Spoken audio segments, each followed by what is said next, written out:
नमस्कार दोस्तों, मैं किस्साबाज वाला लेकर आया हूँ विश्व विख्यात लेखकों की कहानियों का गुच्छा।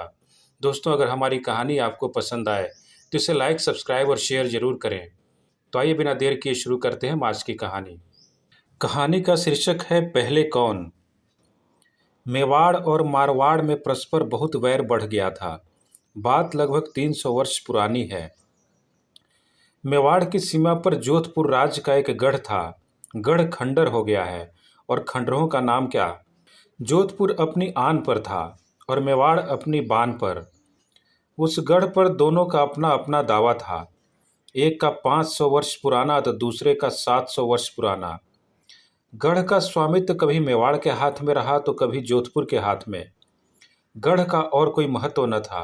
जब उस वर्ष मेवाड़ का एक आक्रमण असफल रहा तब मेवाड़ के महाराणा बहुत उदास हो गए। दरबार किया, सामंत सरदार इकट्ठे हुए।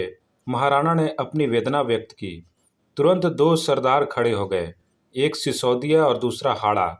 सिसोदिया सरदार ने कहा, मुझे बिड़ा बख्शा जावे, मैं उस गढ़ में पहले प्रवेश करूंगा। इसका नाम रणवीर सिंह था। उसी क्षण हाड़ा सरदार भी बोला, पहले मुझे, मैं पहले पहुंचूंगा गढ़ के भीतर। इसका नाम गजराज सिंह था। दोनों में गढ़ पर पहले विजय प्राप्त करने की होड़ लग गई। महाराणा की वेदना तो चली गई, परंतु किस सरदार को पहले बीड़ा उठाने दें, इस कठिन समस्या ने उन्हें परेशान कर दिया।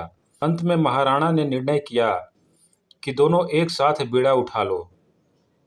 गढ़ में जो पहले प्रवेश कर लेगा, विजय का टीका उसी के माथे लगाया जाएगा।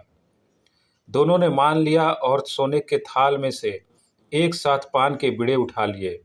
दोनों सरदारों ने अपनी अपनी तैयारी को चरमता की सीमा पर पहुंचा दिया।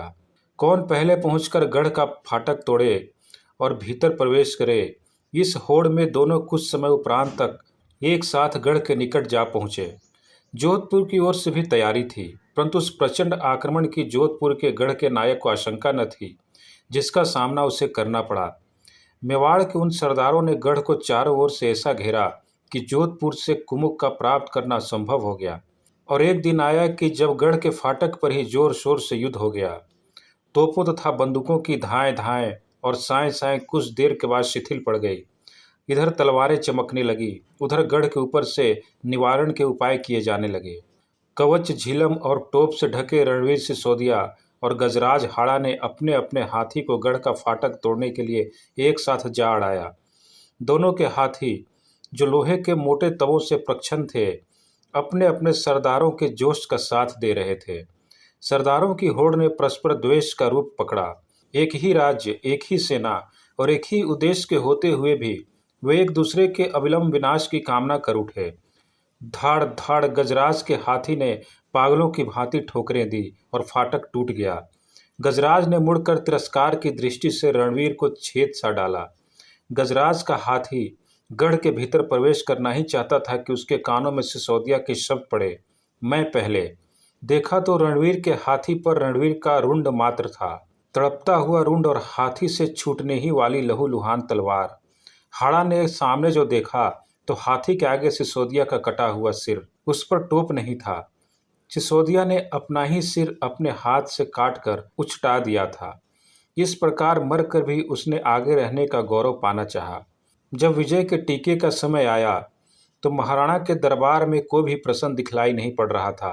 महाराणा भी खिन्न थे और मन ही मन सिसोदिया सरदार के शौर्य की सराहना और अविवेक की भर्त्सना कर रहे थे। हाड़ा सरदार ने टीका लगवाने से इनकार कर दिया। अब उसके मन में न द्वेष था न हिंसा।